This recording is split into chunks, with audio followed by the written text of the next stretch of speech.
Ils sont une soixantaine de professionnels de médias à prendre part à cette formation sur la fiscalité. Une formation initiée par l'Observatoire togolais des médias OTM en collaboration avec l'Office togolais des recettes OTR. Cet atelier qui va durer 3 jours se veut un cadre d'échange et de partage de connaissances autour du thème « La loi des finances exercice 2022 ».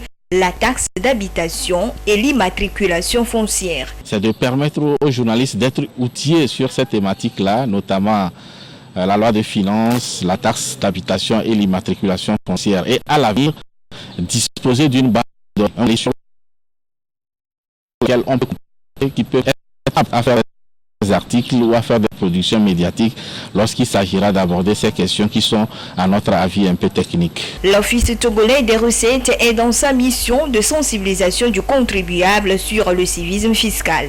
Avec les journalistes partenaires dans cette mission, c'est l'occasion de leur fournir des informations nécessaires prévues dans le Code général des impôts et qui sont liées principalement à la taxe d'habitation et à l'immatriculation foncière. Plusieurs modules sont donc au programme. Premièrement, les mesures fiscales contenues dans la loi des finances exercice 2022. Une présentation égale sera faite sur la taxe d'habitation qui ces derniers temps fait beaucoup couler d'encre. Et une troisième communication portant sur l'immatriculation foncière. Étant donné qu'il y a eu beaucoup d'efforts qui ont été faits par le législateur en termes de dispositifs législatifs qui allégeaient l'achat fiscal pour les contribuables. La cérémonie d'ouverture des travaux a été présidée par le ministre de la Communication et des Médias. Il a souligné dans son intervention la nécessité pour les journalistes d'enrichir leurs connaissances sur les questions de taxes foncières et d'habitation. Travailler sur la loi de finances, pour moi, est particulièrement pertinent, surtout que vous avez axé vos réflexions sur l'immatriculation foncière et la taxe d'habitation. On a entendu beaucoup de choses sur la taxe d'habitation. Le rôle du journaliste serait peut-être, à mon sens, très humblement, de regarder est-ce que la taxe d'habitation a été collectée? Oui. Qu'est-ce qu'on en a fait? Est-ce que l'utilisation que l'on a fait de la taxe d'habitation collectée est une utilisation efficiente? Si elle ne l'est pas, on peut porter des jugements. Nous devons tous ensemble continuer à œuvrer dans le sens de l'édification de médias de qualité, de médias professionnels, parce que ces médias-là participent de façon indubitable à la construction de l'état de droit. Cette formation se déroule en prélude à la 2e édition du concours sur le civisme fiscal. Ceci permettra aussi à ces professionnels de médias de produire et de transmettre aux populations des informations fiables sur les sujets liés à la fiscalité locale.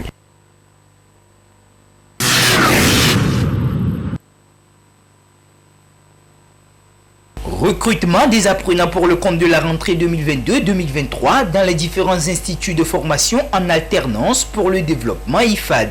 L'annonce a été faite ce lundi 13 juin lors d'une visioconférence de presse tenue par le comité administratif de l'Agence Éducation et Développement AED, agence en charge de la gestion des IFAD au Togo, à savoir IFAD Bâtiment, IFAD Aquaculture et IFAD Élevage. Il a tout d'abord été question lors de cette rencontre avec la presse de faire part des innovations qui seront apportées aux formations pour le compte de cette nouvelle année académique et ensuite présenter les dispositions spécifiques prévues pour mieux outiller les apprenants à la rentrée prochaine. Nous avons l'IFAD Aquaculture qui avait déjà ouvert il y a 3 ans où nous recrutons pour la spécialité aquaculture en baccalauréat professionnel. On va recruter également pour la spécialité élevage. À Lomé, à l'IFAD Bâtiment, là nous allons recruter pour 6 formations et nous avions déjà 3 formations déjà ouvertes. Nous avions déjà le gros œuvre en maçonnerie qui est bac pro gros œuvre. Nous avions déjà aussi le bac pro froid et conditionnement de l'air qui est ouvert. Et nous avions également la formation finition qui englobe le carrelage, la peinture, les plafonds, à savoir le staff, etc. Nous ouvrons pour 3 nouvelles formations, ce qui va porter les formations au nombre de 6. Nous avons un bac pro électricité et environnement connecté. Nous avons 2 CAP que nous allons ouvrir en menuiserie. Il y a le CAP charpentier couvreur Et nous avons aussi le CAP fabricant installateur. Avec ces innovations, ce sont des apprenants beaucoup plus qualifiés que l'IFAD Togo compte former afin de répondre efficacement aux différents besoins de compétences qualifiées dans les domaines du bâtiment, de l'aquaculture et de l'élevage. Cependant, pour être admis dans l'un des centres de formation désirés, certaines conditions s'imposent aux candidats. Le recrutement dans les IFAD sont faits sur les conditions d'âge très élargies. Le recrutement se fait sur la base fondamentalement de la motivation du jeune et non sur la base de ses capacités intellectuelles, etc. Lors de nos recrutements, nous avons programmé l'entretien de motivation. L'AED va s'assurer qu'il est porteur d'un projet professionnel et qu'il est vraiment déterminé à devenir professionnel dans ce métier. Et là, cela nous permet d'être sûr que quand on le recrute, il va suivre la formation jusqu'au bout et qu'il va vraiment s'installer à la fin de la formation. Nous avons 3 IFAD et les dépôts se font dans ces 3 IFAD. Le CRETFP de Dapaon et le collège militaire de Kara, branche technique, où vous pouvez déposer également des dossiers. Vous avez la possibilité également de vous inscrire en ligne sur notre site web.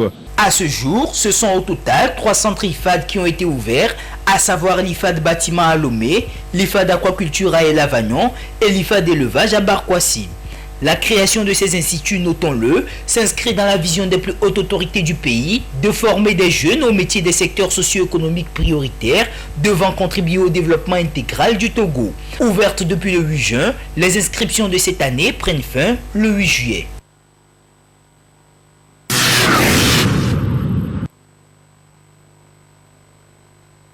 Nous sommes ici au Centre national de transfusion sanguine de Lomé, CNTS. Il sonnait 9h ce mardi quand Bernard Adadé, un jeune Togolais, fait son entrée pour poser un geste, pas des moindres. Il vient faire un don de sang.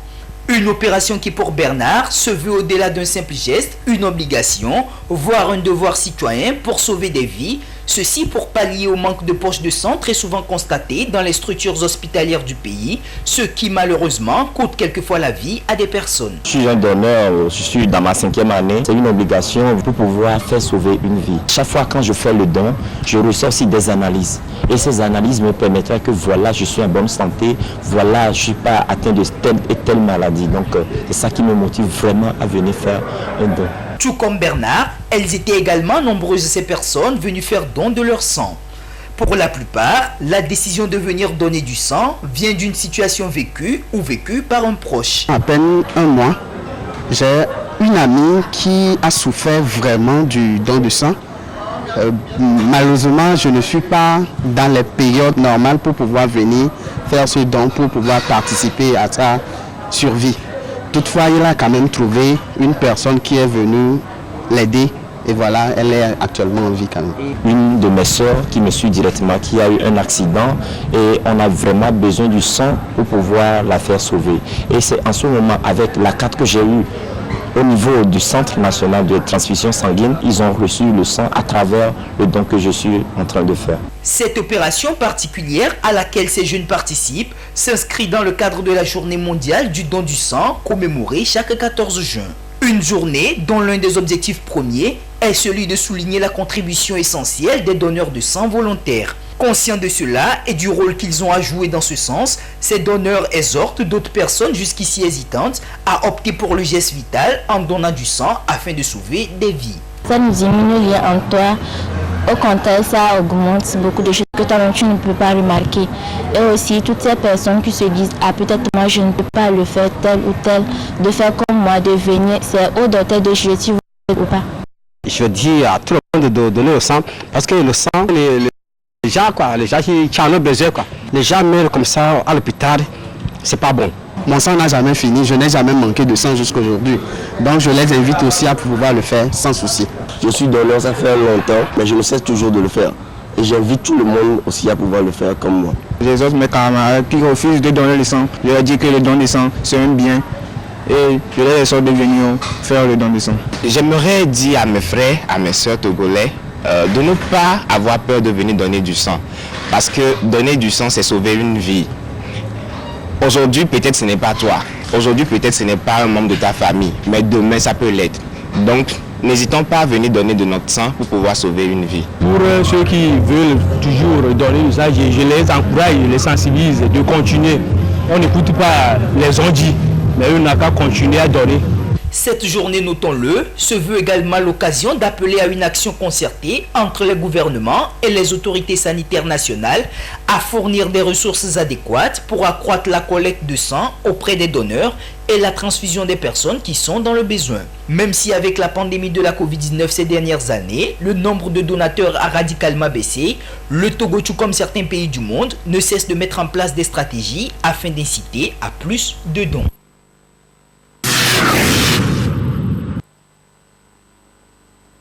Dépigmentation partielle ou totale de la peau, des cheveux ou des yeux causée par un défaut de la production de la mélanine, une substance qui donne la couleur de la peau, difficulté à supporter les rayons ultraviolets du soleil ou de la lumière qui provoquent parfois des sensations visuelles pénibles et douloureuses, déficience visuelle caractérisée par un développement anormal de la rétine.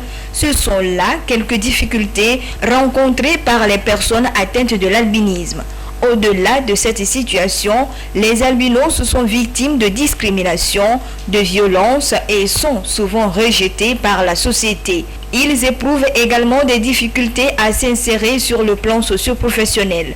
Face à tout ceci, l'Organisation mondiale de la santé OMS et ses partenaires que sont les ONG et les associations ont uni leurs voix pour dénoncer les inégalités et l'injustice dont sont victimes les personnes atteintes de l'albinisme.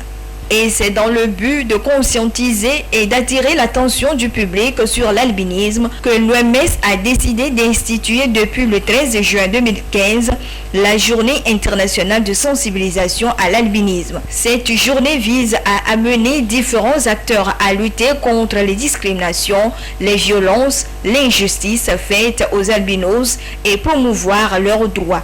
C'est également l'occasion d'encourager les bonnes volontés à venir en aide aux albinos pour leur permettre de s'épanouir et de vivre comme les autres. Le thème de cette année 2022 est « Mieux connaître l'albinisme ». Au Togo, les personnes atteintes de l'albinisme se sont regroupées en association dénommée l'Association nationale des albinos du Togo, ANAT, qui œuvre pour le bien-être, l'épanouissement et pour le respect des droits des albinos sur toute l'étendue du territoire national à travers des actions qu'elle mène sur le terrain.